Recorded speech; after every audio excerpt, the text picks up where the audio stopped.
রমজানে বাজারে পণ্য বিক্রিতে উদাসীনতা টিসিবির, অবাধে বিক্রি হচ্ছে অনুমোদনহীন পণ্য। আওয়ামী লীগের প্রতিষ্ঠা বার্ষিকীতে বঙ্গবন্ধুর প্রতিকৃতিতে প্রধানমন্ত্রী শ্রদ্ধা। সংসদে বললেন, বাঙালি জাতির সব অর্জনের ইতিহাসের সাথে মিশে আছে প্রাচীনতম এই দল।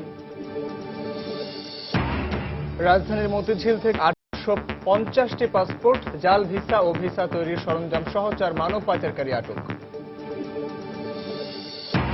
নারায়ণগঞ্জের পাগলায় রেল ক্রসিংয়ে ট্রেনের ধাক্কায় লেগুনার নিহত 5 যাত্রীর 4 জনের পরিচয় মিলেছে। আহত 6 জন ঢাকা মেডিকেলে ভর্তি। বসবাসের জন্য অভিবাসীদের পছন্দ নিউ ইয়র্ক হলেও জীবনযাপনে হিমশিম অবস্থা অনেকেরই। মার্কিন নাগরিকত্ব না থাকা 30% মানুষ বাস করে দারিদ্র্য সীমার নিচে।